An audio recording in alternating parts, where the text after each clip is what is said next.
Welcome to iCANX Talks. Today is a very big day because everyone knows iCANX Talks is for a long time. We use that science to connect the world and the universe.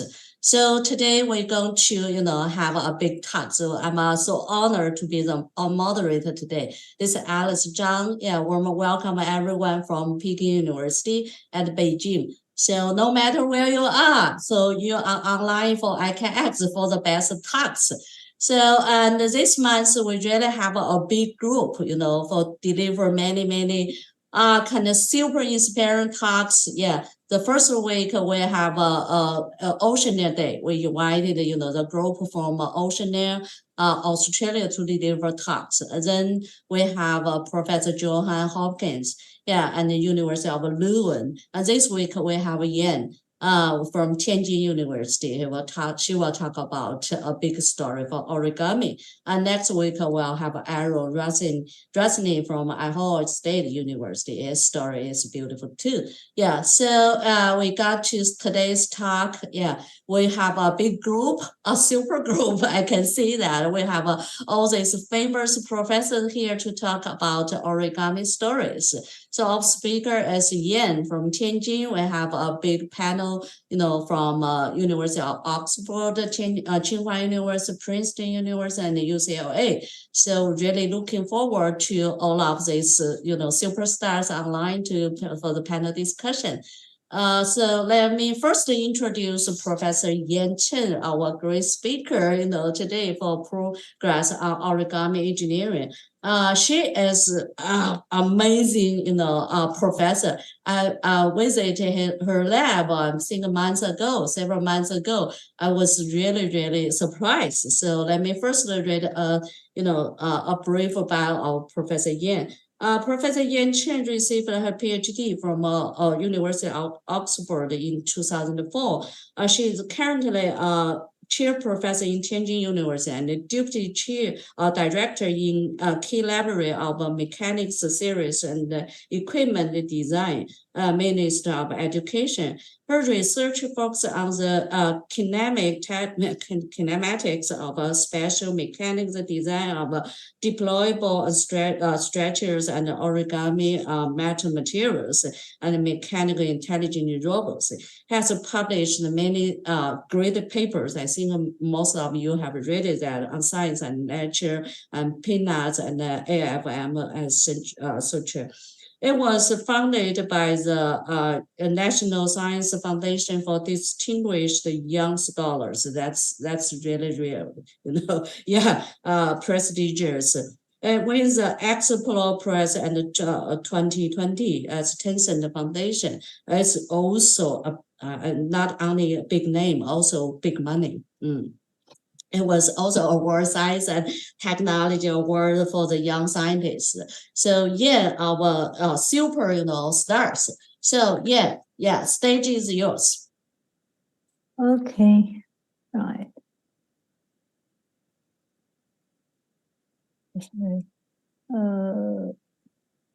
Let's meet. Okay. Coming. Right. Okay, hello everyone. First of all, we should thank Professor Zhang for the invitation. After watch many iCANX talk, here I am, I'm giving the talk because I'm so excited about this. And today I'm going to talk about origami engineering. So when you think about origami, what is origami? And apparently it's all these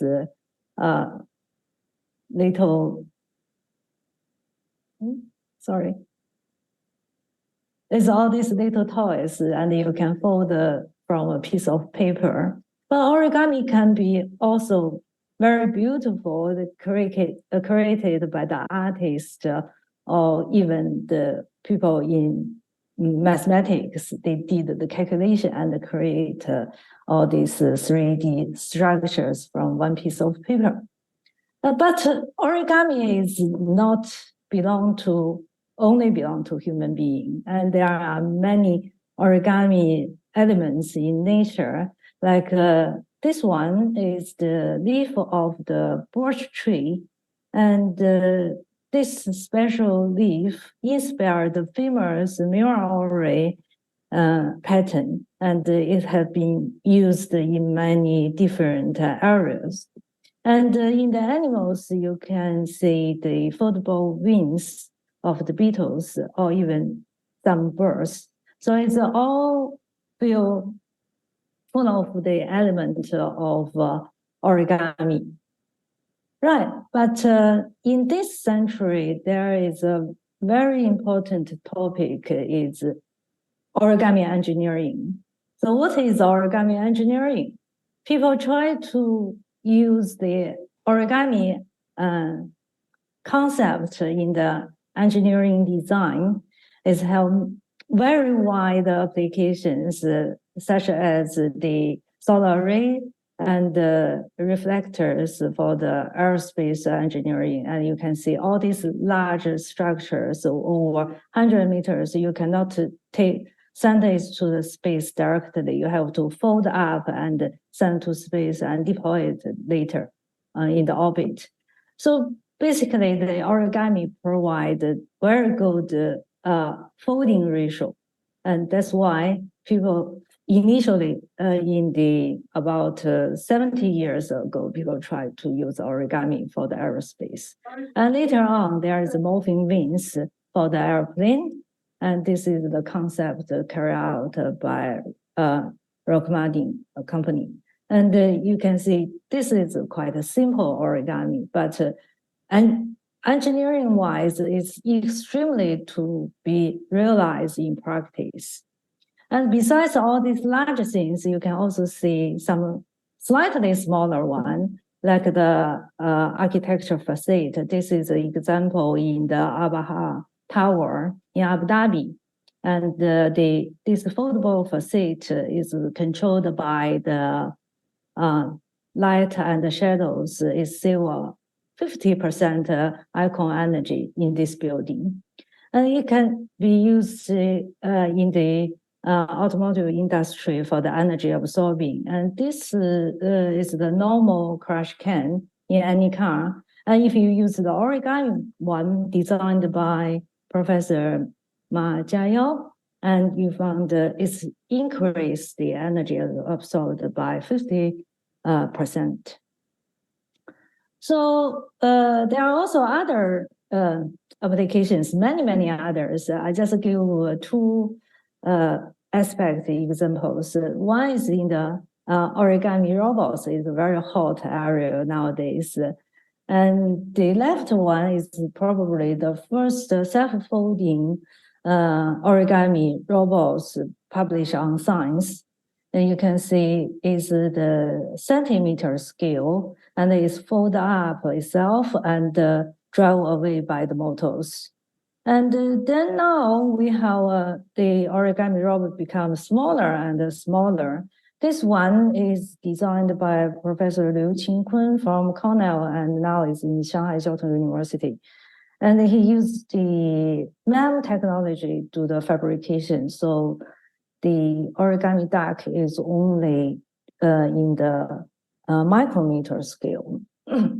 So all sorts of origami robots come to our site. And another big area of origami development is the metamaterial.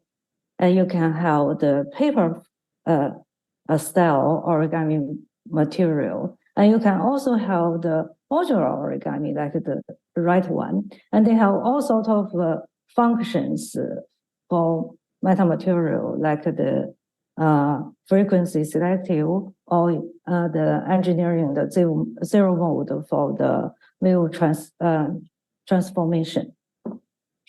So what we do in our lab, we actually is not only focused on the origami research. Our foundation is kinematics. So we use the kinematics to study the fundamental theory on the spatial mechanisms, origami, rigid origami, and the metamaterials. Also work on the engineering applications of mechanical intelligent robots or lightweight structures, of course, the deployable structures. So today I'm going to focus on three aspects of origami. First is the rigid and the thick panel origami. It's mainly the kinematic study. And then we explore the kinematic metamaterials, which is a kind of metamaterial can create a larger deformation. And we also introduce some new interesting topic is multi-stable mechanisms. So what is multi-stable mechanism? I'm going to answer this question later. So first is the rigid origami. And rigid origami is a small branch of origami, but particularly useful for engineering application. Why? Because the rigid origami is referred to the case that the panels of origami cannot be deformed. It's a rigid one, like a piece of wood or piece of steel in engineering. And then the crease of the origami become the one to make the fold. So it's more like the revolute joint in our kinematics. So for crease, one vortex can be modeled by a spherical 4R linkage. So this means the rigid origami, actually, the folding process is a mechanism motion. So we have to study the kinematic models for the rigid origami to judge whether a pattern is rigid or not rigid. And also, when there are many vortexes in the pattern, in one single pattern, then what's the compatibility to design the pattern is a kind of reverse kinematics. So you see, the rigid origami is a mechanism motion, spherical linkage. And actually, there are very well development on the spherical linkage. But if we use the kinematics in the origami, we found it's not that straightforward because in the origami, you have all sorts of constraints, like the panels cannot protrude into each other. That means the joint most likely to rotate 180 degrees rather than 360 degrees freely. And then there are mounting fold and the valley fold. So what is mountain fold? Mountain fold is the fold towards you, and valley fold is the fold away from you. So when they are defined into the mountain fold and the valley fold, then their range, the kinematic variable range, is defined in a small range. So let's take this example. This is one vortex with 4 creases or crease lines. Then we know the kinematic equations and consider all the constraints about the mountain valley fold. And the motion branch of this vortex will be this one. And if we reverse these two mountain and valley assignment into this one, just reverse the mountain one into the valley one. And then you get a slightly different folding, and the kinematic curve will be different. And similarly, if you order them inversely, instead of clockwise, you can order them counterclockwise, then you end up different curves. So for a single vortex, we have to decide which one is the one we wanted to fold into. So this creates a kind of complexity. And then I'll show you what's going to change in the motion of the rigid origami folding. And in the kinematics model, the simplest one we study is the pattern with 4 vortexes, and each of them with 4 crease lines. So there are 9 panels. Doing the kinematic design means you don't know all the angles. You have to design the angles. So you have to set up the constraints and find out what's the possible relationship between all those angles so that this pattern can be a rigid pattern, can be folded into a flat, a small subject. So this is a kind of a similar problem as the one called the deformable polygons in discrete differential geometry. And then we have to transfer all the vertices into a spherical joint. And then we found that actually there are very strong compatibility conditions, which means if we take the input for the linkage A here, and then on this joint you have output. This output will transfer along the axis to the input of linkage B, and then you get another output transfer to linkage C, and then to D. And the trouble is, for D, you get an output, and this output actually is on the same joint of the input. So that means after all these 4 times transformation, you have to end up the output must be identical to the input all the time. This is a very strong compatibility condition. Why? Because you can see this is all the nonlinear relationship, and it has been operated 4 times, and the start and the end always be the same. So to solve the kinematic problem, actually, is we solve their relationship, whether this angle should be same as this angle so that the whole structure satisfied the compatibility condition.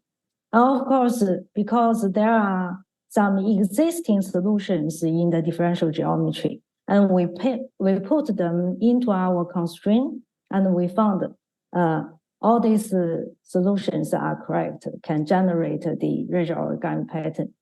But at the same time, we have to solve this nonlinear, all the equations, and then we can find some new patterns, like this one is a very special one with all the quadrilateral are similar to each other.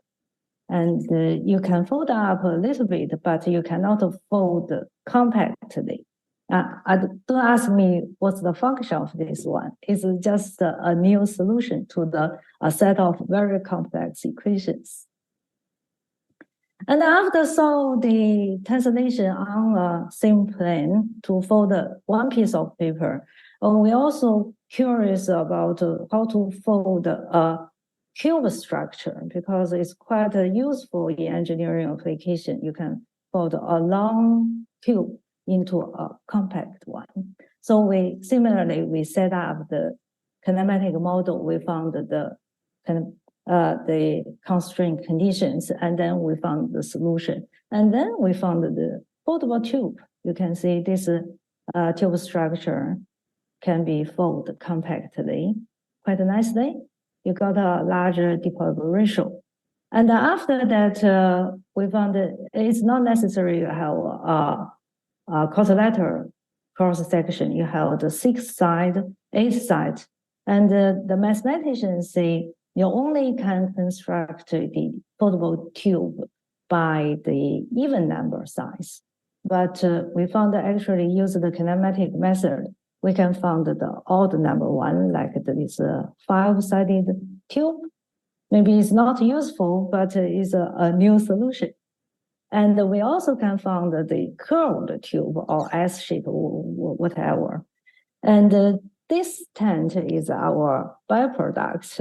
Is probably a very useful tent. You can see this is recorded yesterday, and you can fold up and deploy it in only 1 minute's time.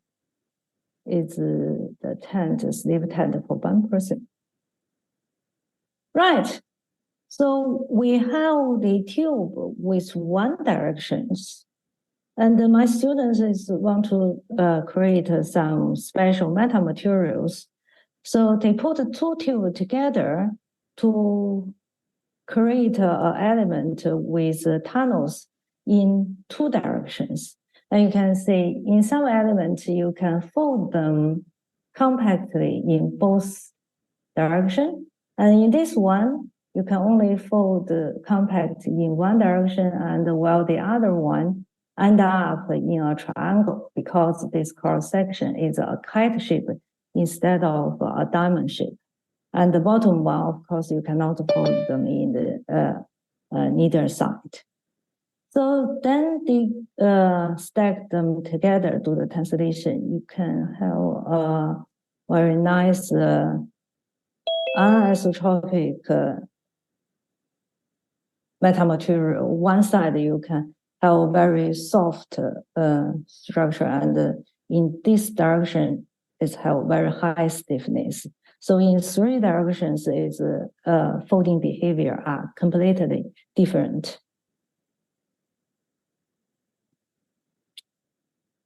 Right.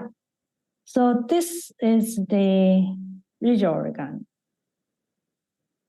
Well, this just we talk about how to create new patterns, but on the other hand, we have so many excellent patterns found by artists, mathematicians. We want to use this for engineering. We have to analyze this, the existing patterns, and explore or enhance its functionality. Like this square twist pattern is this one is created by the artist, the Japanese artist Muse Tomoko, and you can see it's quite a special square twist because she put the smaller square and the large square into a same pattern is quite amazing, and plus the beautiful colors. So you just think this is so beautiful. But what our attention is not on the color, not on the size. We're more interested is about is this a rigid folding process, and is there any other what's their mechanical property, and can we use it for metamaterials? So with all these questions, we studied the square twist pattern. And when we studied the existing pattern, normally we have the pattern like this without mounting and valley fold. You have to give the assignment or arrangement of the MV folds. So there are some rules already developed by mathematicians, like this Justin theorem. Is the mountain fold and the valley fold's difference on one vertex is always plus or minus 2. And also have the big little angle theorem, means around this smaller angle, and one side is the mountain fold, the other side must be the valley fold. So they must be different. And according to all these rules, we found actually there are 4 possible and distinct different assignment of the mountain and the valley fold, which is this 4. If you want to, you feel so confused, you just look at the square in the center. For the one created by artists, all the square around this square is the mountain fold. And the type 2 is 2 mountain fold and 2 valley fold opposite to each other. And type 3 is the mountain fold and the valley fold connect to each other. And the type 4 is the very special one with only 1 mountain and 3 valley. Or if you reverse it, you got 1 valley and 3 mountain fold. So it doesn't matter, we all call it type 4. And now we have the possible arrangement of mountain valley fold. Next question is this a rigid or non-rigid pattern? So we do the kinematic analysis. It's all theory equations. We found that actually the first 2 is non-rigid, and last 2 is the rigid one. And later you will see how we use them.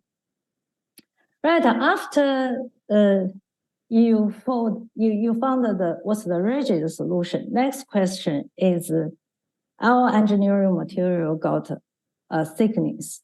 The paper thickness can be ignored, so you can fold the mirror already nicely.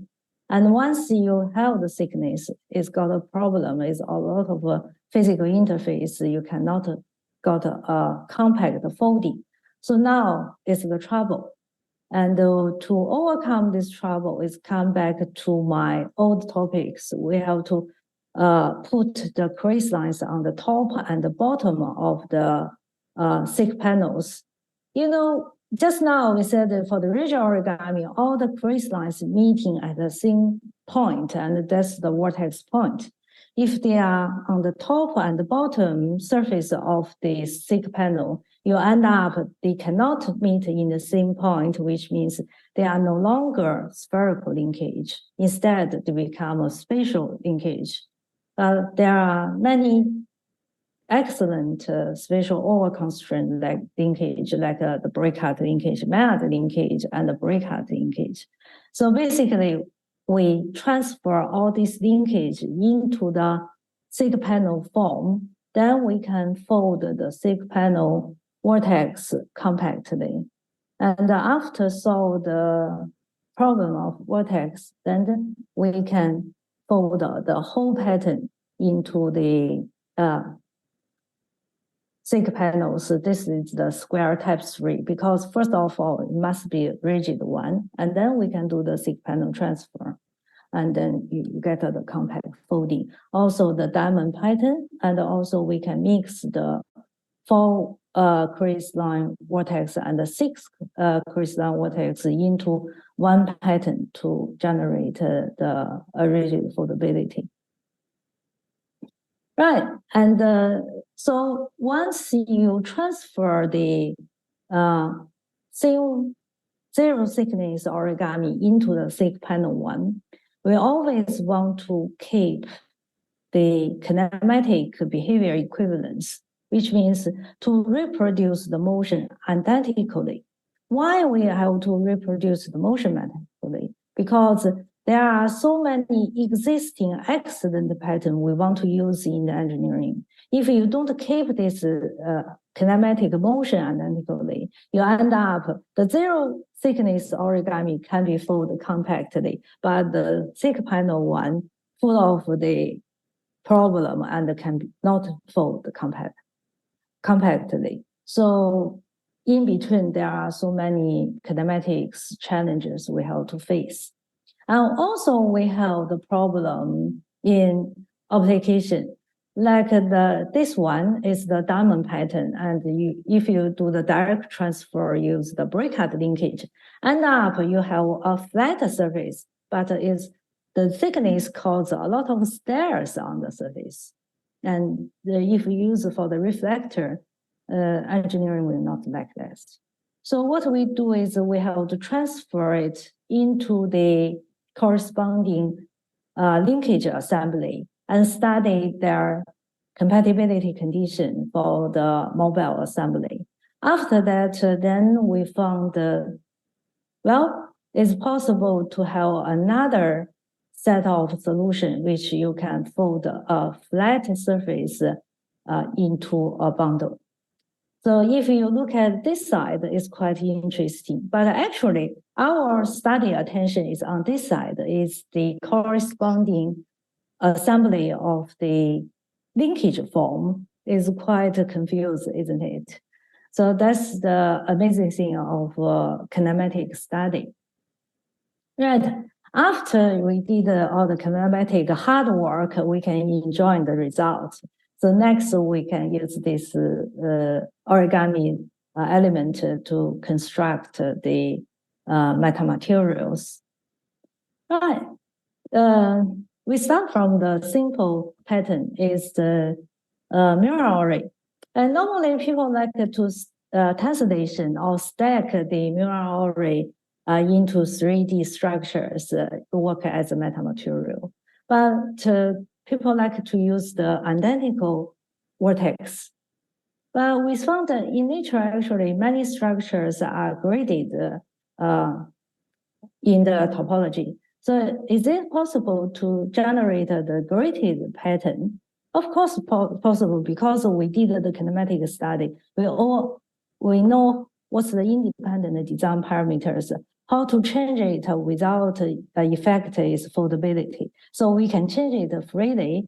And if you want flat foldability, then we know how to change it. If you don't want a non-flat foldability, we know how to change it as well. And then we can stack different layers together, still keep them can fold together, fold simultaneously. So it's quite an interesting work. Then, so what? What happened if you make the origami pattern graded? And here is the example. And we see a simple case that if you have a two layer, but they are in the different design parameter. So end up the bottom layer is flattened and the top one is still in the halfway.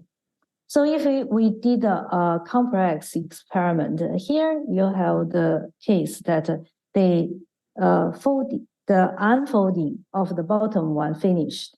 And then if you want to crush it further, actually you are crush the triangle structures.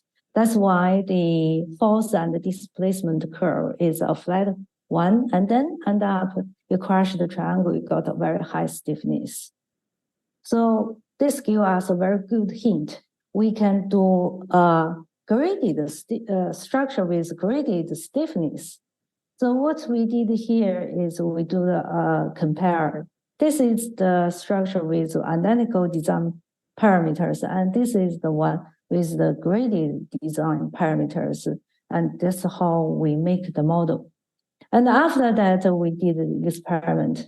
This whole structure is the identical case, and then you can see the four layers are deformed simultaneously, and you got a very flat platform in the force displacement. And apparently, its energy absorption is very limited because all the deformation is on the joints. So its SEA is only 0.8. What happened to the graded one?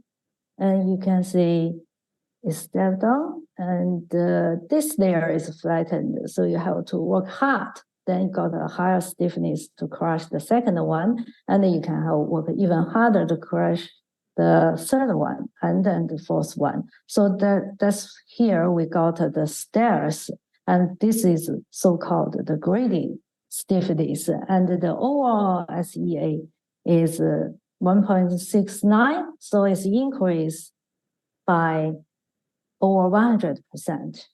And what we did, we just changed the geometric parameter, and we used the same amount of material and same thickness of the material. So you just did a little thing, and the SEA is doubled. Right after that, I'm also curious, what's the graded parameters effect on the total energy is absorbed. We found actually it's quite nice to find that the difference between the design parameters and the energy is absorbed is kind of a linear relationship.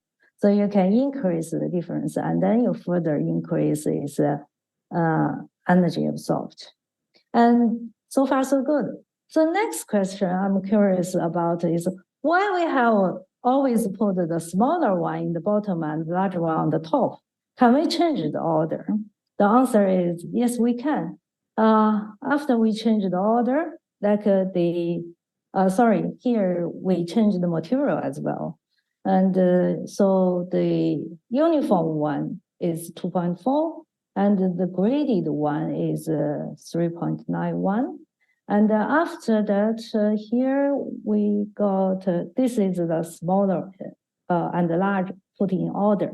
And after that, we change all the orders. So we found if we put the smallest one in the middle and the largest one here, in the random order, and we can increase the total energy absorbed by another 25%. So how this happened? If you see the curves, it's quite mess. But if we see the deformation process, is quite interesting. You can see the small one is flattened, and then the larger one moved down and reverse bending the smaller one. So end up you have further deformation, and then you absorb the more energy. Right, after we studied the paper origami, more interesting on the modular origami, because modular origami is more like a mechanism. I have more things to play on rather than only the spherical linkage. Right, so for this one, when we construct a cube shape structures with the largest cube and all the panels, the blue panels and the corner small tube. So after that, we found this structure is quite interesting. If you assemble them differently, you end up a different structure. So now the next question is, are they the same structure or are they completely different? So we study their kinematic properties. We found that actually, if you construct this one here, and then they can always move to this configuration. And we call it is an expandable cube because it's all from the smaller one to a large one, and they expand in 3 directions simultaneously. And the difference between all this is the rotation handedness of this central cube. Right after this, you can of course move back to a smaller cube. But if you are not enough, you elongate it in X, Y, or Z direction, you end up a long prism. So this path, we call it elongated prism path, right? But the story is not end up here. And now if you fix the top and the bottom of this structure and you press it a little bit, and the middle square, the large squares of the cubes, kind of twist clockwise or counterclockwise. So this period we call it locked twist path. So the linkage have 3 different paths and a kind of bifurcation point. So if we put, this is a whole process. And if we put in the kinematic curve, they have 3 different curves and 2 bifurcation points. This is the samples. You can see you can easily operate with a pair of hands. Right, this is locked and then start to twist it. So straightforward, we studied the geometric shape. We found that it's quite interesting. From here to here is a kind of negative Poisson ratio. And from here to here is a kind of positive. And from here to here is a kind of strange thing. So we have to study the Poisson ratio carefully. We found that on the extended cube path, the Poisson ratio in 3 directions is always -1 because it's expanding simultaneously. And for this one, the in-plane Poisson ratio is -1, but the out-plane one is always positive. And then for this one, we have a switch. If the twist cube is inside the body profile, it's a kind of a 0 Poisson ratio. But if it's pushing out, it gives us a positive one. But the in-plane is from 0 switch to -1. So now we get -1, we got a 0, we got a positive. So it's quite interesting. We did the experiment to verify it. Then we do the tessellation because the metamaterial always a kind of tessellation. If we do the normal tessellation, we get the 0 Poisson ratio mode, negative, positive. The range is changed from -1 to maximum, positive maximum. Right. So if a story end up this, there's no surprise. So what we did is we used them like the Lego brick to assemble them together. We use the green color for the positive Poisson ratio and the blue color for the negative one. We can always connect them together, use this 4 small cube, right? And on one surface. So after that, what happened? We found that the Poisson ratio can be decided by the ratio between the positive and the negative breaks. So if you use more, this is the more negative one, you end up is still in the minus area. But if you use more positive one, you end up is a positive unlimited range. So now you increase the Poisson ratio in the outplan direction into positive unlimited. So the Poisson ratio is ranged from the whole range you can reach. And we also can make the column in 3 directions to form a kind of a cubic shape. And you can see they can switch in the positive, negative, and the 0 range.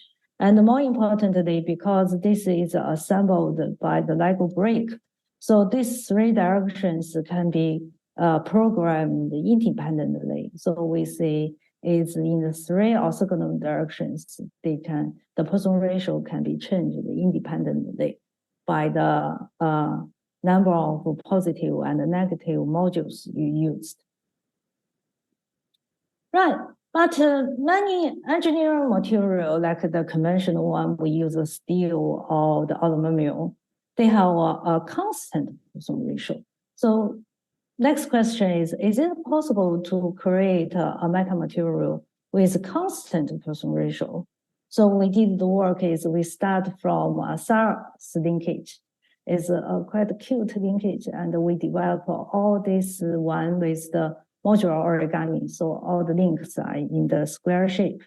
But if you're in the square shape, the motion is quite limited. So we change the square, some of the square into a triangle shape, and then it have a large range of motion. After that, we use this as an element to construct another, we call it the unit of metamaterials. And we found this unit also have a kind of single pass motion. There's no bifurcation. And the size can be increased in 3 directions simultaneously. So this directly point us to the case that the structure have a -1 Poisson ratio in 3 directions. And so far, no surprise. You can use modular origami to create a structure with all sorts of geometry. But if you change the geometry of the triangle, you always can change it in 3 directions independently. And then you can end up with something like this. This is the metamaterial. And then you calculate the corresponding Poisson ratio. You found that actually the Poisson ratio is purely decided by the triangle shape on this surface, is the corresponding Poisson ratio. Of course, if you consider the theoretical Poisson ratio is related to the kinematic variable.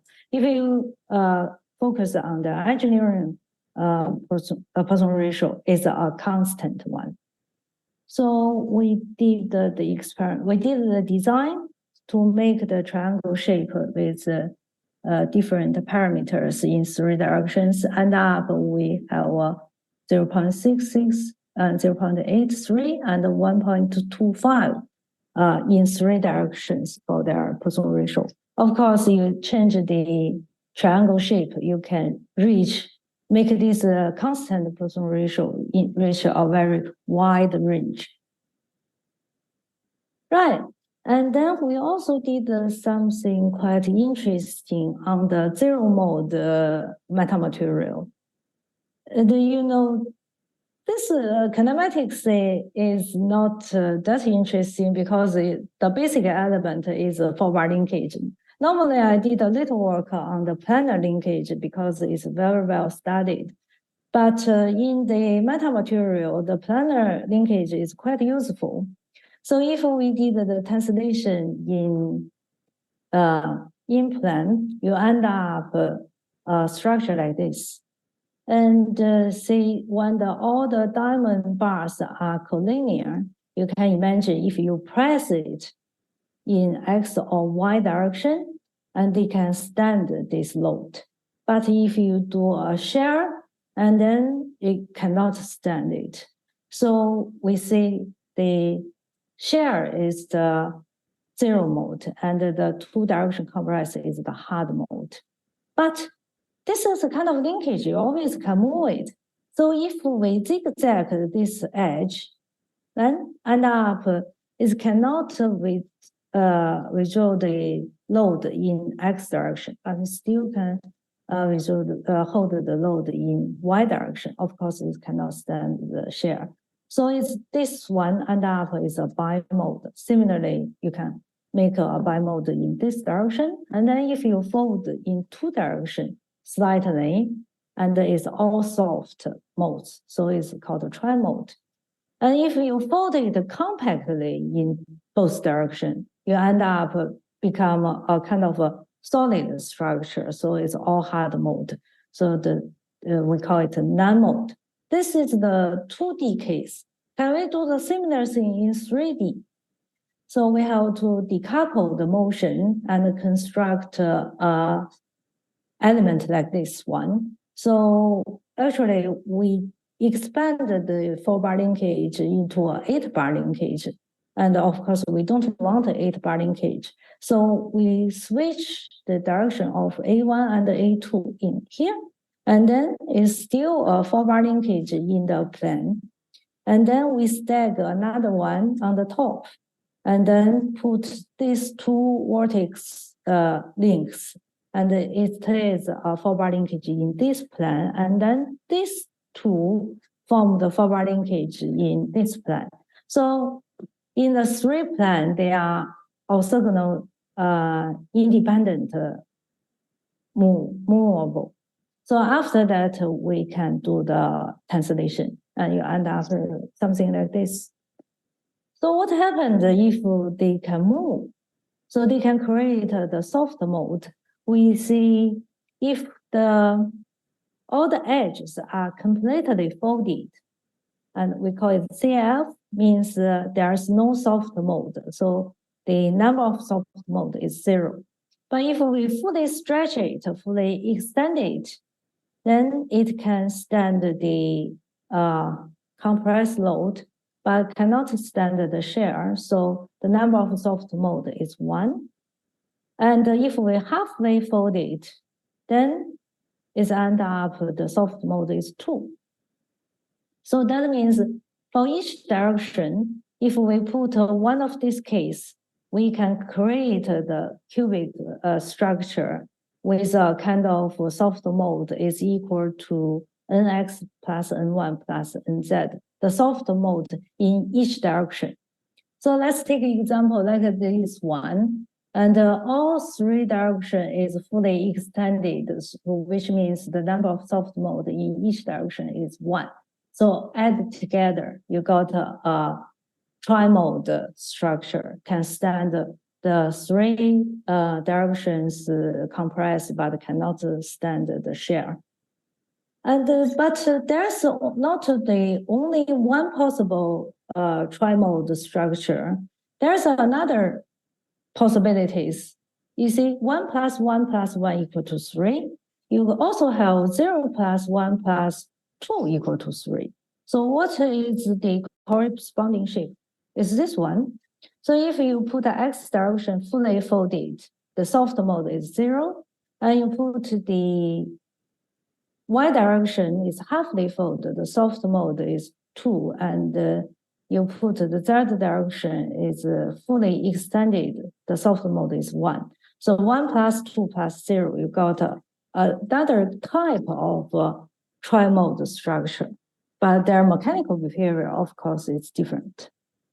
So we can say, depend on all the folding angles in X, Y, and Z direction, we can get the 0 mode, very solid one, into even this 6 hexagon mode, which is completely soft, cannot stand any load.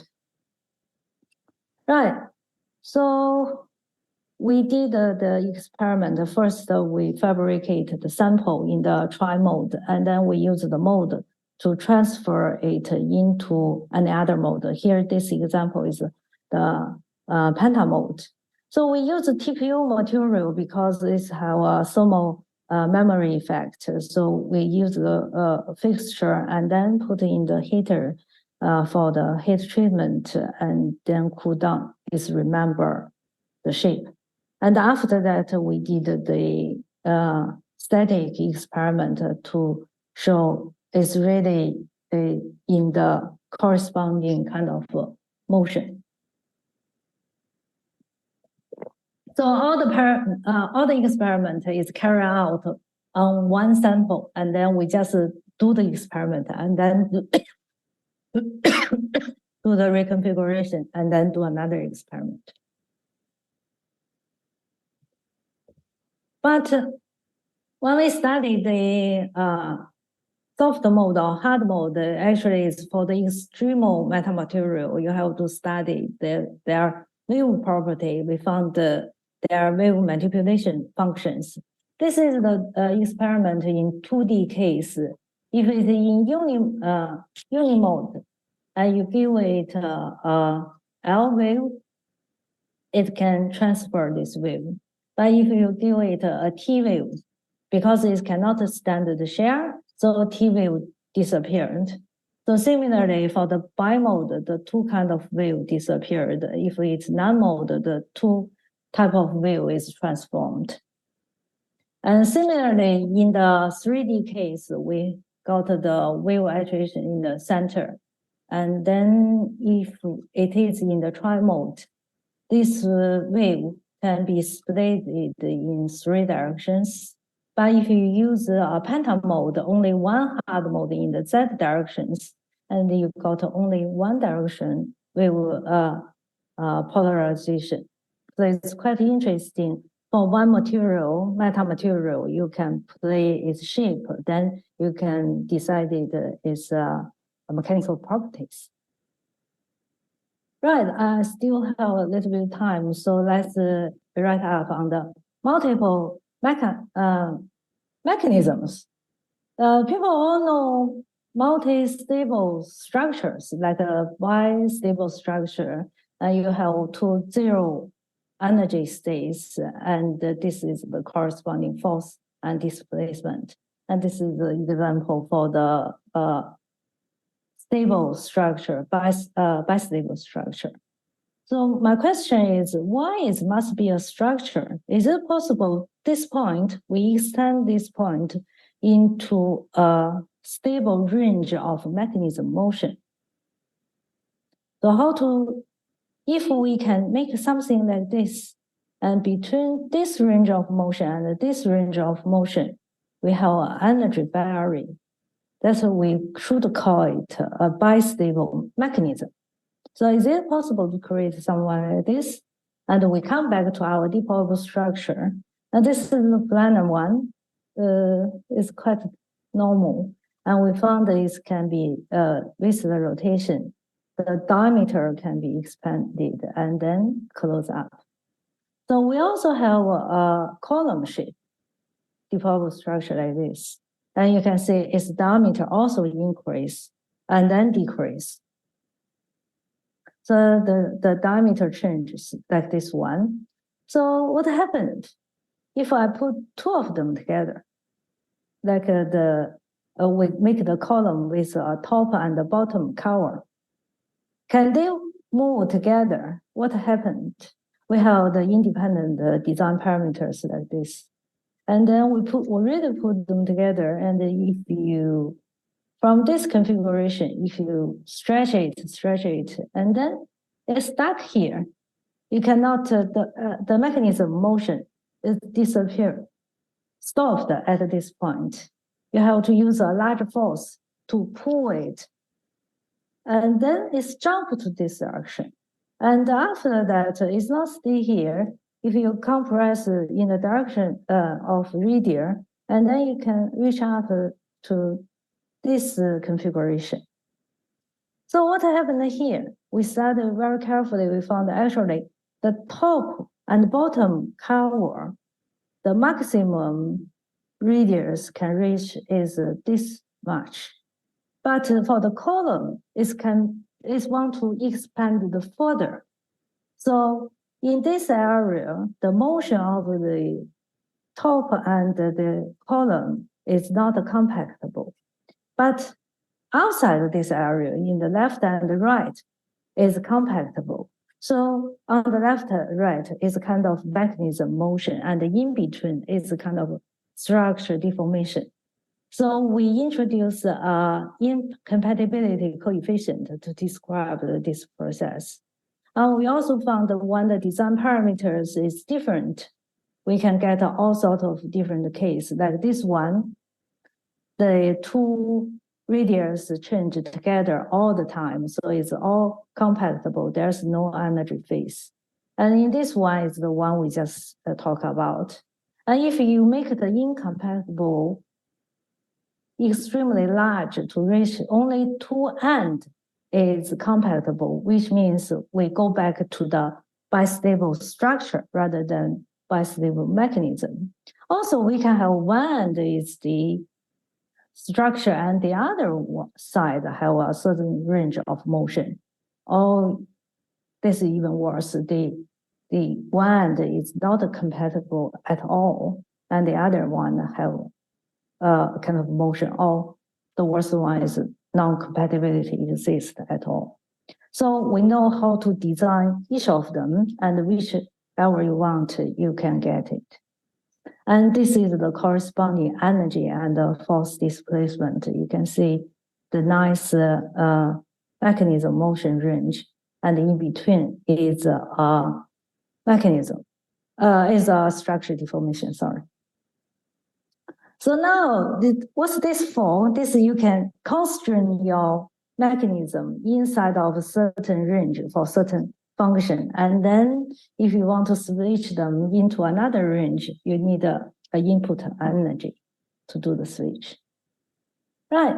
And now is another interesting is the truss-stable meta structure. Actually, normally all the stable structure most likely is a bistable one. If you want a multi-stable one, they are the assembly of the bistable. So the starting point is it possible to create a unit itself have a generic tri-stable case? So we start from Origami column structures. So we cut it open, and then it can fold flatly. And we found that actually there are design parameters. This is the edge, and this is the height, double B. So if we change the design parameters, the ratio between B and A, and then we can get a different curves. But no matter which case, we found that the configuration one, the column shape is always there, and the flat fold shape is always there. But in between, there is an interesting one is a 4. 4, which means this triangle and this square form completely. So it's like an open up cube, and you got a nice room inside the two parallel surfaces. And in this one, you can find that this configuration 4 is in the angle that phi 2 is equal to 90 degrees. And so we put our attention on this 3 configuration. Is it possible to get these 3 stable? And we further studied, so in the configuration 1, we have these 2 angles are identical between configuration 1 and 4. But between configuration 4 and 6, this phi 1 or phi 5 is 150 degrees, which means this angle and this angle. But if we look at here, we found between 4 and 6, actually, this phi 1 here is 180, here is 180, but in between actually it's increased over the 180. So is it possible we design a joint?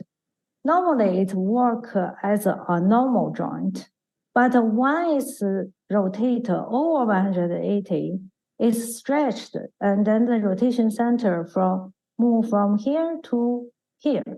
So we can stretch it, then we increase energy. So between the configuration 4 and the configuration 6, there is a deformation energy. It's a kind of energy barrier between two stable configurations. So similarly, between configuration 1 and 4, we look at the phi 2 or phi 4. They are 90 degrees, but between them, we have configuration 2 and 3. Both the energy is, the angle is larger than 90 degrees. So we put a elastic membrane joint here, and then once over 90 degrees, this member has been stretched. So it's increased another energy barrier.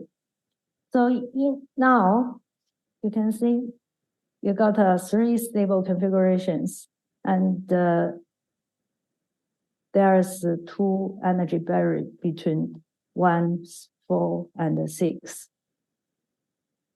Right, so it's quite interesting if you stretch it a bit, and then you stretch it further, you got it stay there. Right, so we can see the energy barrier can be programmed by the stiffness of this elastic joint, and also the panel thickness. Right.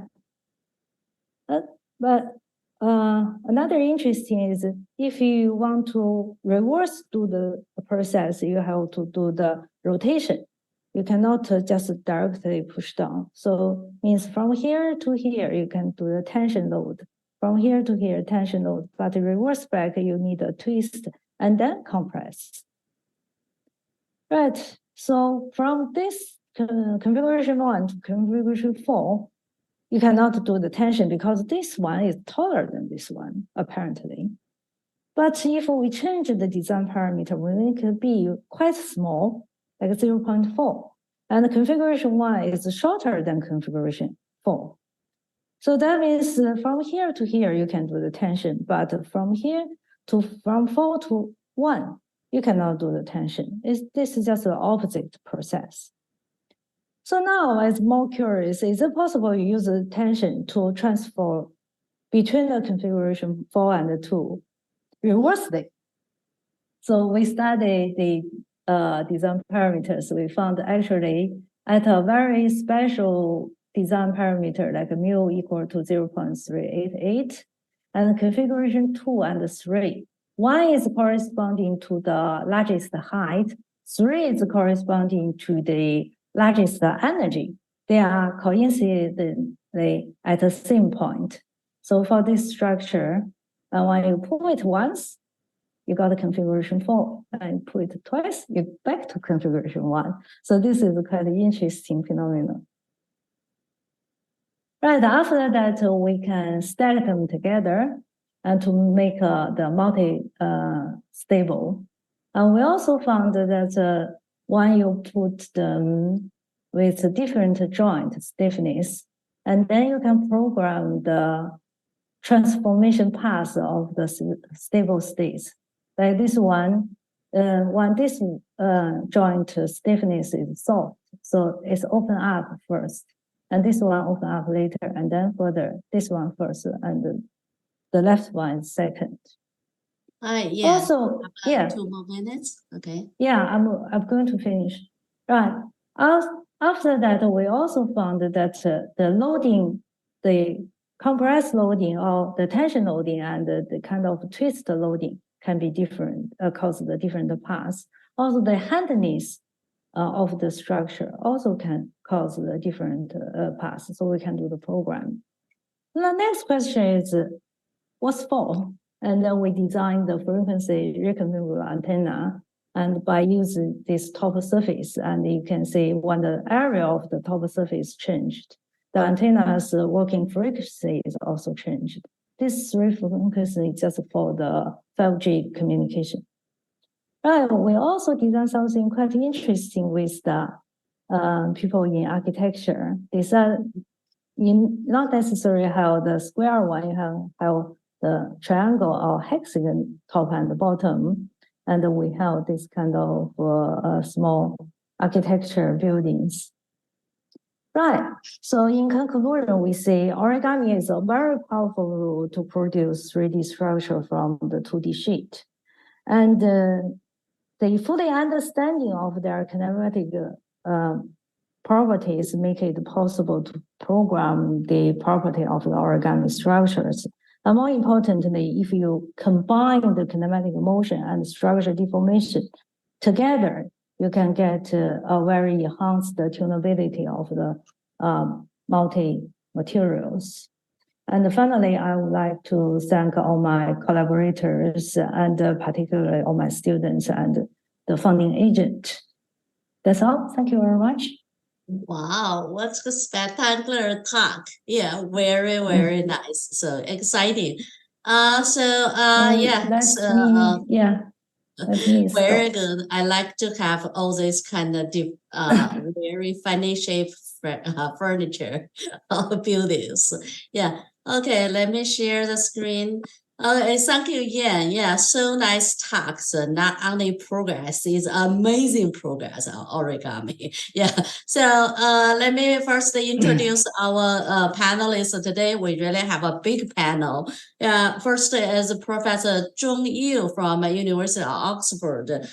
Professor Zhong was obtained his bachelor and master in Shanghai, and then he come to Cambridge for PhD, and then stayed there for a few years for his research. And 1998, he was appointed as a lecturer in Department of Engineering Science of Oxford University. Until now, he already a big name in Oxford and all this. Welcome, Professor Yu. Okay. Our next panelist is Professor Shu Guangli from Tsinghua University. Professor Li is associate professor in Department of Mechanical Engineering at Tsinghua. Before joining Tsinghua, he has a very rich experience research in MIT, Harvard, and Cornell. And her current research include origami robots and collective robots and soft robots. How nice it is! So it also get a big attention, on many kind of medias. Yeah. So welcome, Professor Li. And our third panelist is Professor Paleno. Professor Paleno is a professor and engineer and Princeton University. Is got many awards. Let me introduce several of them. Okay. Yeah, it received the Daniel Dirac Medal of ASME in 2020.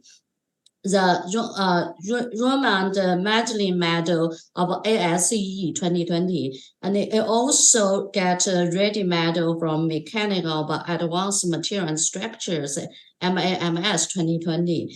When another medal is and SES and 2023 this year. It also received the 2015 Casarelli Prize from the National Academy of Science. And he is a member of U.S. National Academy of Engineering and a former president of SES. Welcome, Professor Paleno. And today our challenger as a young doctor was Wen Zhongyan from UCLA. He just received his PhD there, and now he's a postdoc fellow at UCLA too. And his research was include origami and soft robots. So it's quite matching in this talk. And Dr. Yan, a young scientist, also win a lot of awards. So welcome everyone to get on board for our panel discussion. As usual, we start from Wenzhong. Yeah, our challenger, please, Wenzhong.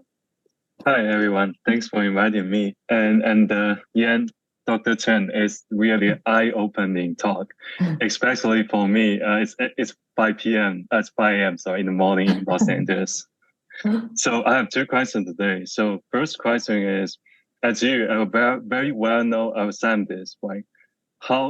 What's the maybe advice or suggestions you can give to young researcher? How can we be like you? Like, what's the key factor, or maybe what's a strategy for maybe career plan for that? Thanks. Well, well, I think you got a very nice start for your career. So become a young scientist, I think the most important is to explore the unknown. If you have the pure interest and altruism to do this, you will be successful. Yeah, thanks. And then my second question probably is to May I Oh, yeah, add sure. something to Jan's sure. response? Yes, sure. Yeah, there are many factors, and if I may add one that I think also contributed is to do your PhD with a visionary advisor. And Zong was the advisor of Jan. Yeah, that's very great suggestion. Good comment. Yeah. And then my second question actually is like, for me, right, I'm doing origami robotics too. And so the second question actually is for myself, actually. So I want to ask, what's the future direction of origami engineering? And what's the most promising direction, or what kind of the research you would suggest young researchers to do? And including other panelists, it's very welcome you can add on. Well, I think probably Shugang is the one to answer your question about the origami robots. I did a little bit of work on the origami robots. But I mean, including origami, I mean, it's not specific to origami robot. Well, I think as long as you can use origami as an element to create useful engineering objects, and it can be superb property compared to the traditional one, you are on the right track. Great. Yeah. Thanks. Origami is just an element, like you use polymer, or you use the shape memory oil. It's all the same. Yeah. Great. Yeah. And how about other panelists? Yeah, sure. Yeah, may I add something? Also, what I would say is, if you follow, for example, Jan's example, look how beautiful her presentation was, but she was very rigorous. Origami is very unforgiving. You need to be precise. You cannot sacrifice the mathematics. You have to provide a very good union between the math, the mechanics, the theory, and the artistic effects. And Jan has beautifully demonstrated all that in her talk. I would say, do not sacrifice the rigor. Elegant mathematics like Jan demonstrated, and then great things will happen in your research like Jan demonstrated. Great. Yeah, I would like to follow that path. Yeah, it is great. Maybe, we have a panelist here. Okay, Shu Guang. Hello, can you hear me? Yes. Yeah, it was a impressive talk.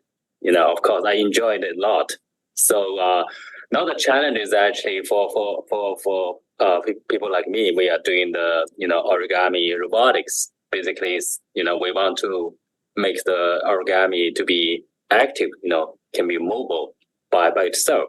So I always challenge my students: can we someday build a machine that can print out Professor Chen's beautiful origami directly by one click? So that's actually the challenge for us to think about how can we fabricate, the complex, beautiful mechanism origami by a machine.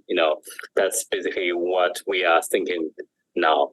And of course, another way is that can we actually use the current, beautiful, amazing origami structures to help us to build, future robots, all kinds of robots at different scales, from centimeter to even meter scale. So that's basically what I'm thinking. That's also a question, for all of you to think. Maybe you can give us some suggestions. Yeah. Yeah. Did you have comments for how to use that for robots? So yeah, so for most of our cases, we just use the very simple structures to make some robots that can locomote or can manipulate some small tiny objects. But I think in the future we definitely need something more practical, right? For medical use, for other industrial applications. That's my long-term goal.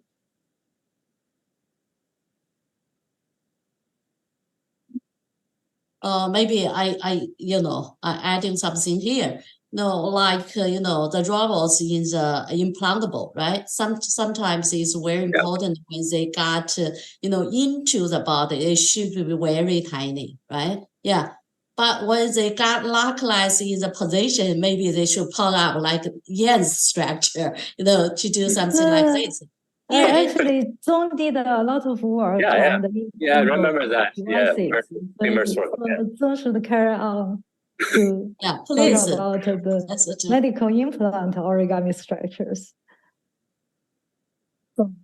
Not terribly interesting technically.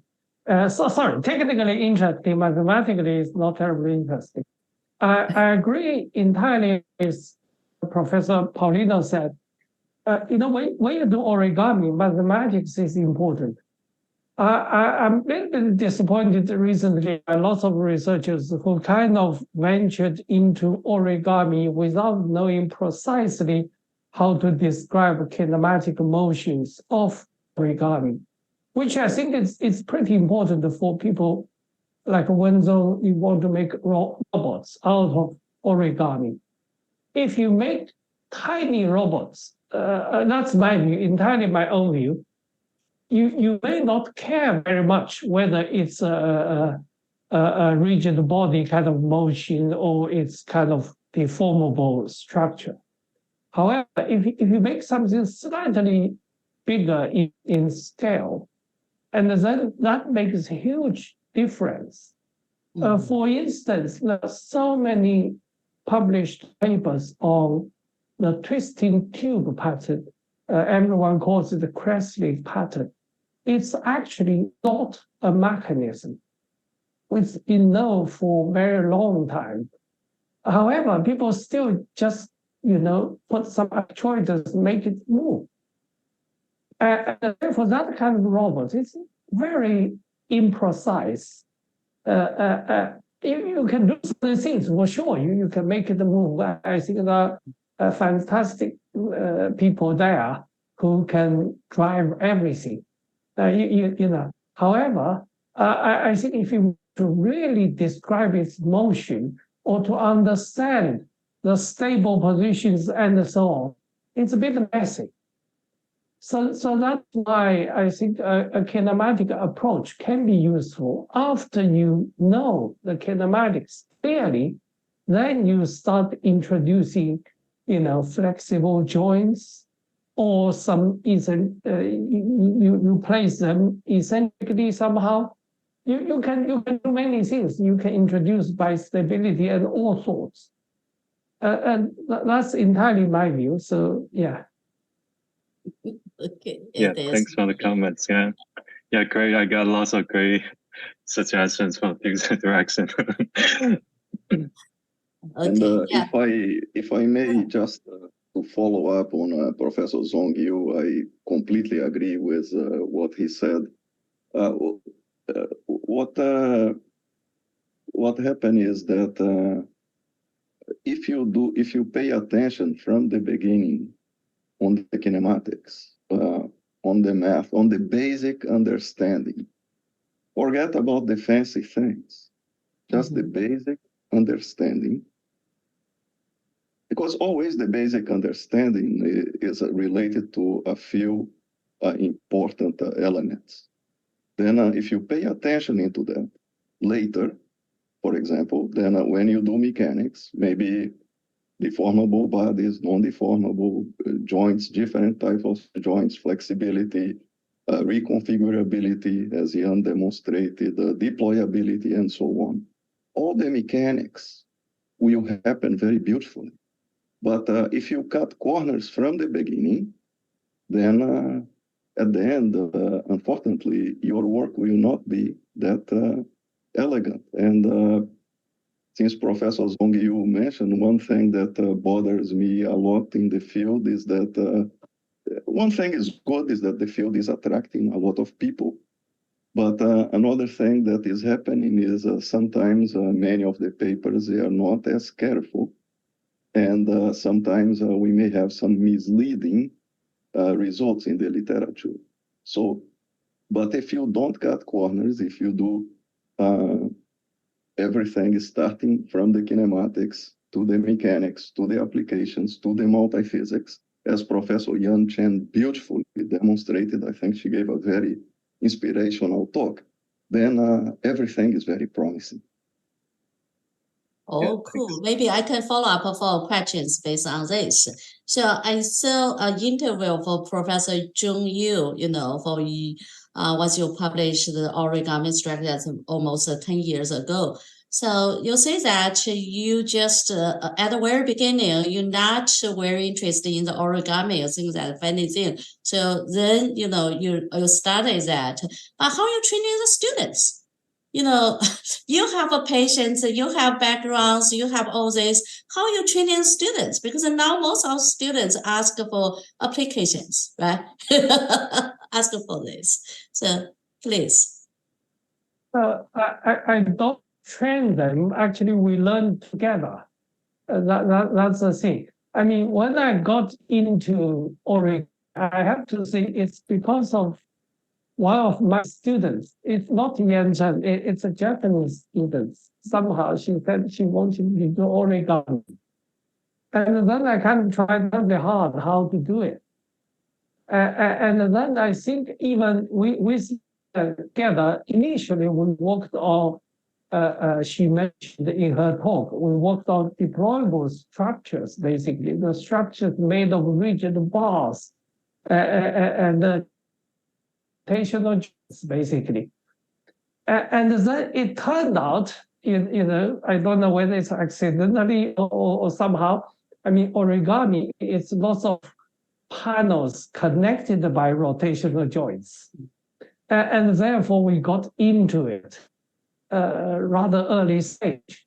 And another thing, I think the way, in particular in China, students are very focused on applications. Yes. I have to say, at least for me, I'm not terribly good at applications. I think about the applications later. It's mainly, the research is mainly driven by curiosity. You want to understand why those artists can fold up very beautiful things. And sometimes they behave completely differently. So we tried very hard to be hands-on. So we make models. Then you feel the difference between different models. Then you ask yourself why. So it's mainly trying to solve the puzzle in our mind, what's going on, basically. That's the driving force of the research. Then, after you get some result, like what Yan demonstrated, I think she got the very last structure she mentioned. It's a bistable, multi-stable frame. And I think she got the frame well before she started making an architecture object, like a 5G antenna. Those all came later because we wanted to find some applications for it. Then you tried very hard to talk to people, say, look, I have this toy, can it be used for something? And then other applications come. And therefore, I admire people who, they solve a practical problem, they they target a particular application, but for us, somehow we got to a route which we do things by driven by curiosity. So that's what we do. Okay, super. I like next time if students ask why, I will never say them why you ask why. Because it's kind of very popular, kind of question and answers. The students ask why, or the kids ask why, the parents ask teacher, why you always ask why? In China, we always answer like this. That's not good. Okay. Okay. We'll start. Yeah. So yeah. Just to complement what Zong said, I really like the approach he mentioned that we should do the research based on curiosity. And when we do that, then also we should be very open-minded, not to look for any result immediately, but to allow us to make mistakes. Because many times, some of the great things that we may end up doing, especially in the field of origami, is by means of mistakes. And the mistakes can be fascinating, can be fantastic. And some of the work we did in our own research, they didn't come from what we planned in the beginning. They came from some mistakes we made. Oh, yes, that's true. Yeah. So yeah. Did you have examples for how you learn from mistakes? Yes. For example, we were doing some work in metamaterials, and I was advising the students to look what is in the literature. For example, align tubes or interleave tubes and so on, and explore, change geometry, do all that. But then, because they have done so many of those, and then in the lab there is a big can where you can put many of those things, and then finally we found out that some of the most interesting configurations were the ones that have been done by mistake, and then we explored that, and that is what led to some of our main publications, not my original idea. Okay, yeah, that's true. Okay, yeah. So, okay, yeah. Did you have a comments here? How the students learn from their mistakes? Well, probably it's not a mistake. It's actually what you got is not what you initially wanted. Mhm. Like day one, Zong mentioned the tri-stable structure. Actually, we at the very beginning, we didn't think about antenna. We didn't think about architecture. We even didn't think about the stable structure. Mhm. Initially, we want to fold a column shape into a flat one, purely for the default structure. And then mathematics teach us that you cannot fold enclosed polyhedrons. So, okay, you cannot fold an enclosed one, so we did the cut. And then after that, we cut it nicely. It's also get this hardness property. But kinematically, I didn't see that just now, but kinematically, it's 3 degrees of freedom. And in our lab, we always try to reduce the degree of freedom. So at the beginning, we want to synchronize this 3 degrees of freedom. And we use the coin spring joint. So end up is a kind of a bistable structure. Then I was started curious, is it possible to create a 3-stable since the 4th configuration is so nice, open up a room? So then end up we got a tri-stable structure. So initially we work on the default structure, but later on we do another path completely different. Okay, here it's really interesting for you, several stage, can be very stable, fully flat, and got to the column, structure. That's very interesting. Actually, I have a question here. So, what kind of material? Yeah, did you have a kind of limitation on materials on this? or is the only important thing is for joint? So, I mean, Well, the panel material must have a certain stiffness compared to the joint one. And the joint one, because it need to stretch a little bit, so it need to have a slightly high elasticity string. Apart of that, you are free to go. any material. Yeah. That's very nice. Okay. Yeah. Yeah, So- that's also a challenge for when we try to replicate some classic structure of origami. So we have to think about the composite structure, that what kind of materials can be used for the for the flexure, what kind of materials can be used for the other the rest part of the origami. It's always a question every time. So. And also, I noticed that I folding the robot myself. Right? It's pretty challenging. Though it's very fun, but when I seeing your Dr. Chen's structures, it's amazing and it's so complicated. I'm thinking about what's the fabrication strategy you're using for now, or how easy or how difficult it is to fabricate it.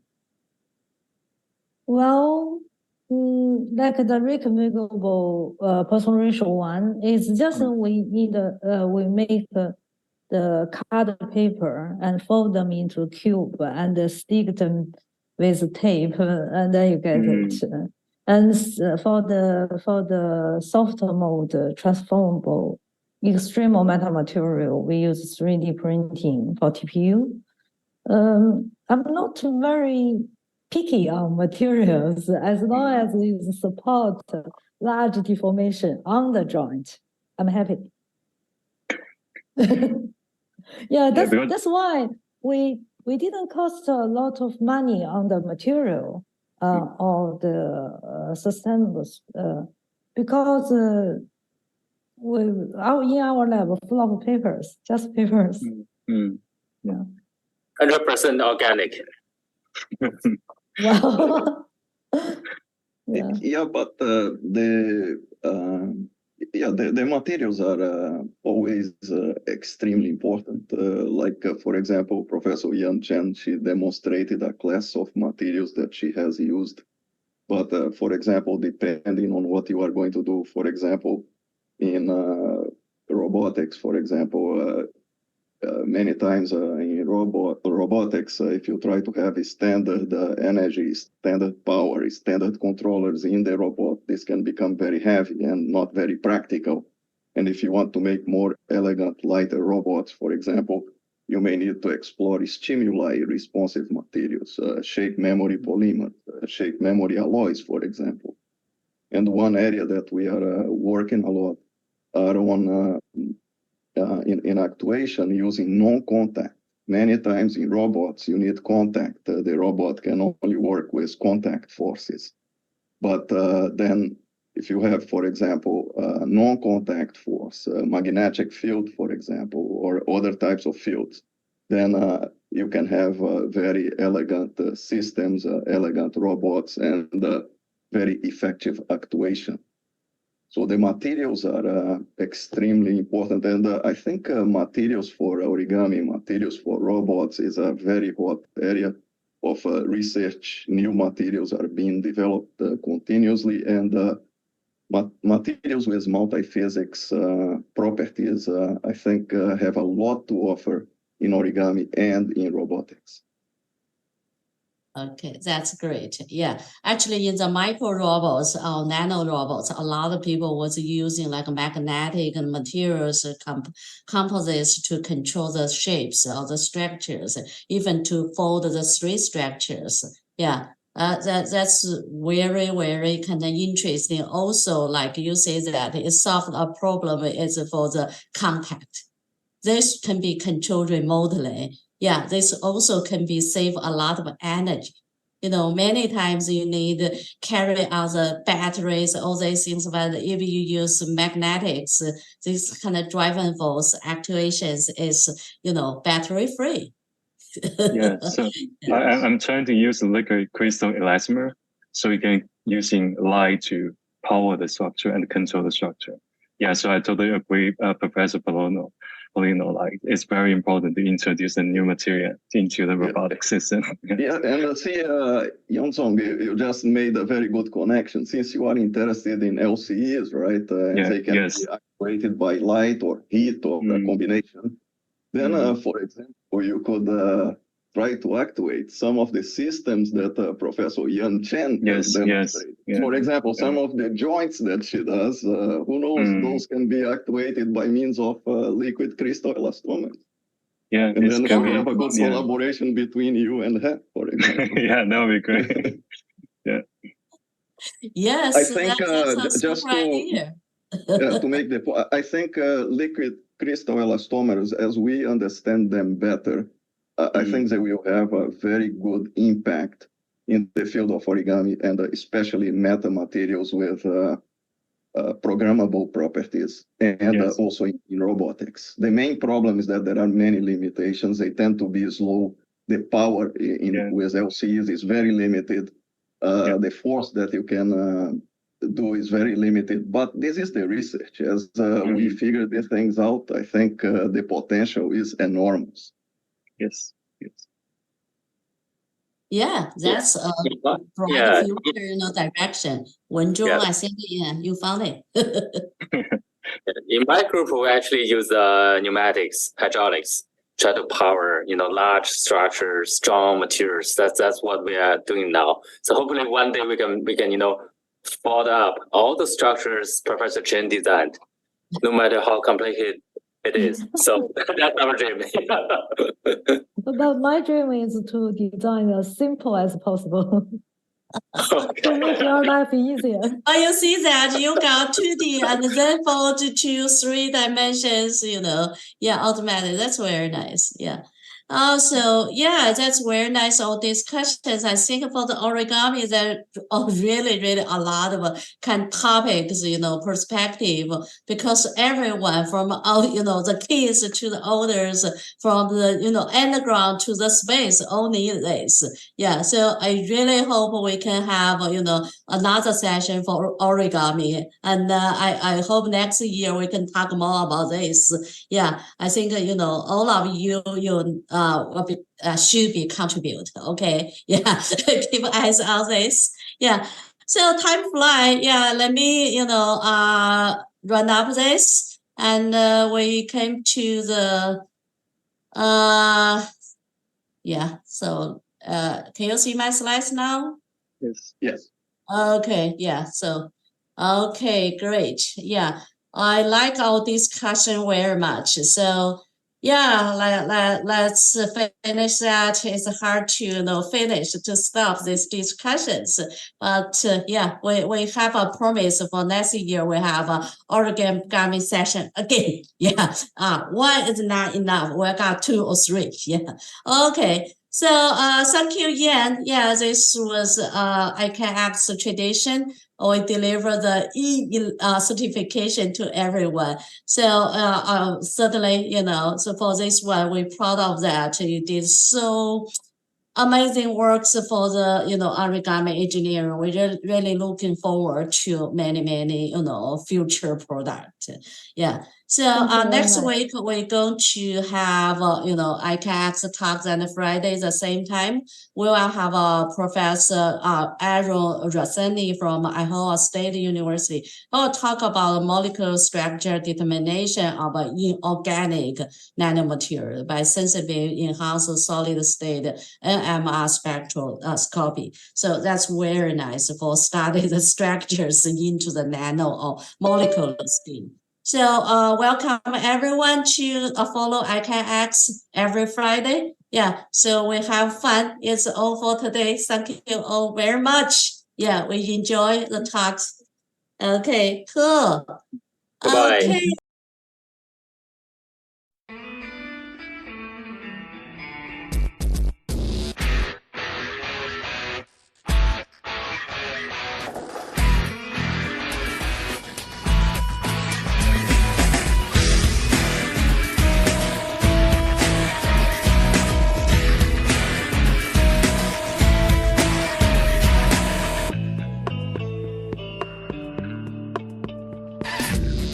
不再是奇迹，不再是幻想，此刻真感觉全世界为我鼓掌。不必太在意身旁惊奇的目光，可以点点头，可以放声歌唱。我创造奇迹，我拥有梦想，我希望看见所有骄傲的脸庞，不再为曾经失败放弃或感伤，努力才是真的方向。I can，没有什么可以阻挡心中无限的力量。I can，你也能够像我一样飞越最高山岗。I can，没有什么可以阻挡心中无限的